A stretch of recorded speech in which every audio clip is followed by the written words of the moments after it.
Salut tout le monde! Hey, check ça. Faut que je remercie FS Shopping. Sérieux, mon frère, merci beaucoup. Il m'a fait une tasse débile avec un ovni dessus. Moi, ça m'inspire toutes ces choses-là. La fascination d'être inconnu dans d'autres dimensions ou sur d'autres planètes, ça va toujours être un intérêt pour les humains.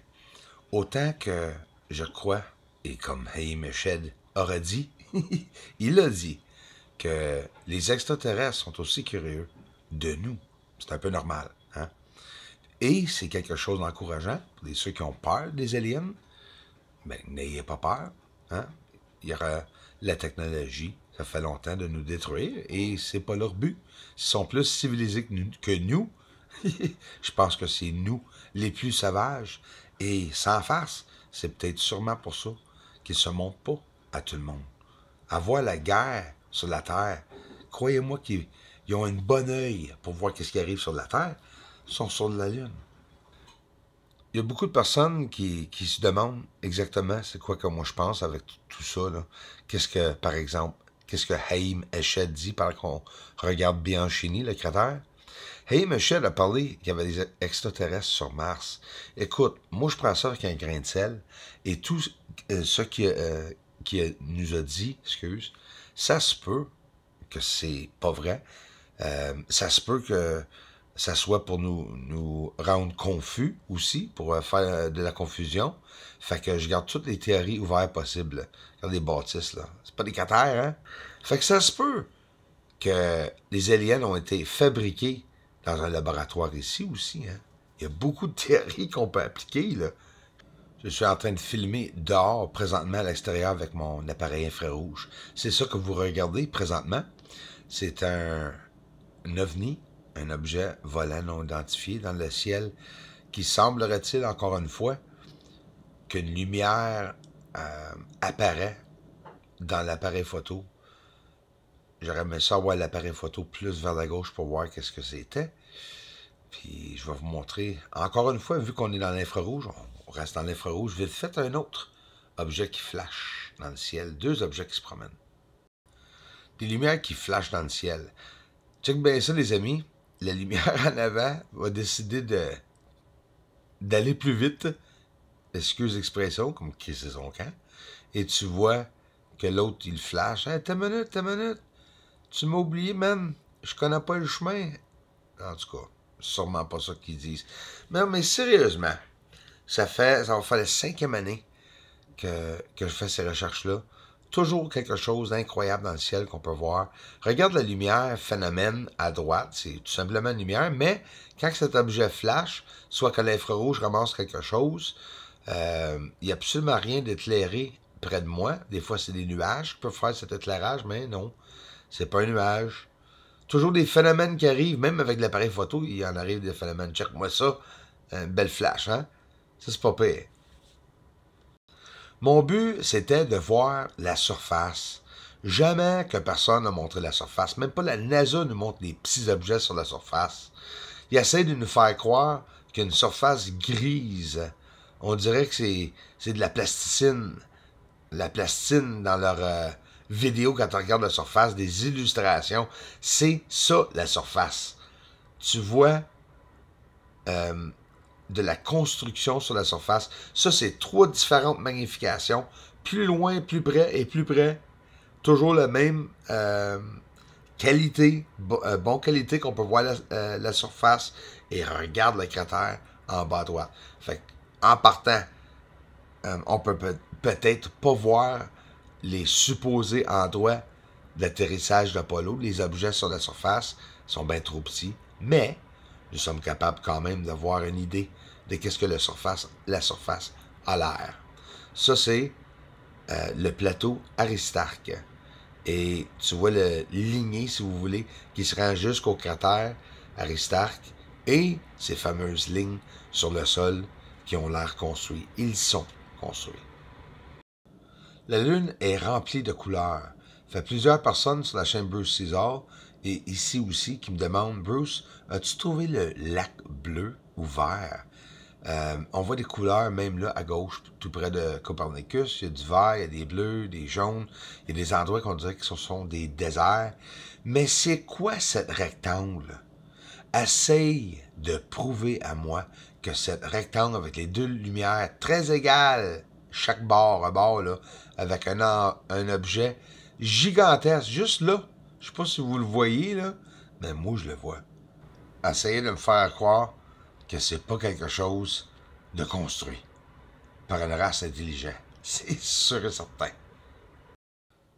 Pour moi, ça a toujours été quelque chose de très normal que les extraterrestres, ça c'est Bessel en passant, que les extraterrestres, si vous voulez savoir c'est où le rectangle, cherchez Bessel. Regardez vous autres même avec un télescope de n'importe quelle grandeur, vous allez le voir le carré, le rectangle. Si vous le voyez pas, descendez l'exposition, ça veut dire baisse les lumières dans ton vidéo et vous allez voir un rectangle tout près de Bessel dans le Mare Serenitatis. Je vous le promets. Un cratère pas nécessairement carré, mais on voit un angle de 90 degrés où les lignes sont droites, où est-ce que c'est possiblement un endroit où est-ce que ça a été manipulé. Regarde le pont, ici. Je vais mettre une flèche. Mais avant ça, il y a deux choses. Il y a... Ça, j'avoue, je suis le premier qui a mentionné ça, que dans les images, il y a des patchs embrouillés comme ça. Regarde le pont, puis c'est pas des marques comme dans les images de la NASA qui ont été délibérément enlevées, là, embrouillées. Là. C'est des patchs de mouvement. Regarde le tuyau, là, avec un mouvement de fumée au bout. C'est très dur à voir parce que c'est loin. Mais en réalité, tout est là. C'est de faire des magnifications, de regarder. Des tunnels qui rentrent dans le sol de la Lune, confirmé. Hein? C'est égal, c'est droite. Ici, un angle où ce que ça revire. Tout construit, pareil comme une autoroute qu'on verrait ici sur la Terre, construit, où ce que les grands objets ou les longs objets se croisent. Il n'y a pas le choix d'avoir un virement ici. Là, ça rentre à l'intérieur du sol ou bien dans la noirceur. C'est pas dur à cacher, hein? Haïm Eshed, encore une fois, j'en parle souvent, dit, ça c'est Copernicus en haut à gauche en passant, il dit qu'il y a des astronautes américains sur Mars. Fait que c'est qui est sur le sol de la Lune? Je vois des ovnis sortir de l'intérieur de la Lune. Ça veut dire que, hey boy, hein? Il est gros le projet secret. Donc, Haïm Eshed, il a seulement parlé qu'une petite partie de la vérité. Mais c'est quand même apprécié.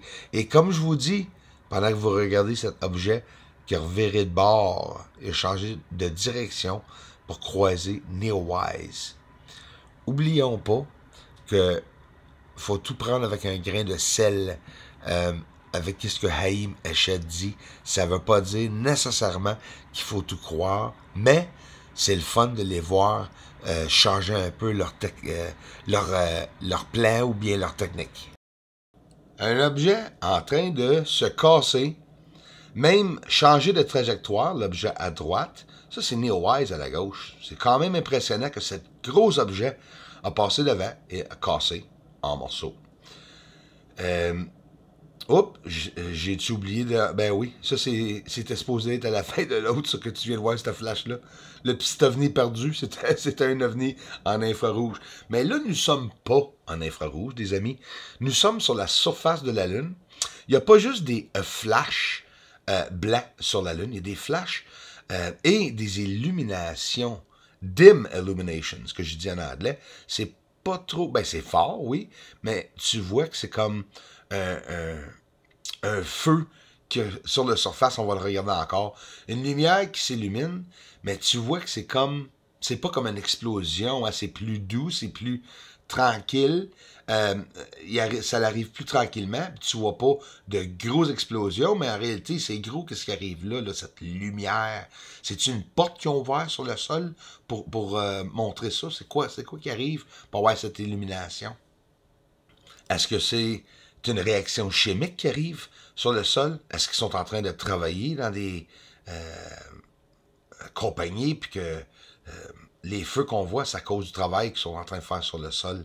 Sinus iridum, et ça, c'est le sol. Très rarement vu, que j'ai très rarement pu montrer cette côté gauche de sinus iridum, mais on voit toute cette élévation. Et ici, là, les lignes que nous voyons là, sont connectées. Il y a des lignes qui sont connectées à les cratères. Comme je vous ai montré, le supposé, où est-ce qu'on voit l'eau, carrément, sur le sol se promener. Est-ce que ça se pourrait que ce soit toute une procédure qui arrive depuis des centaines d'années que nous n'avons jamais réalisée et que là, ils sont en train d'en parler? J'espère qu'il va en avoir d'autres qui vont en parler. Ça a l'air qu'il y a quelqu'un à l'université Harvard qui a parlé aussi d'une divulgation. Je ne l'ai pas entendu encore. Je vous laisse, je vous tiens au courant.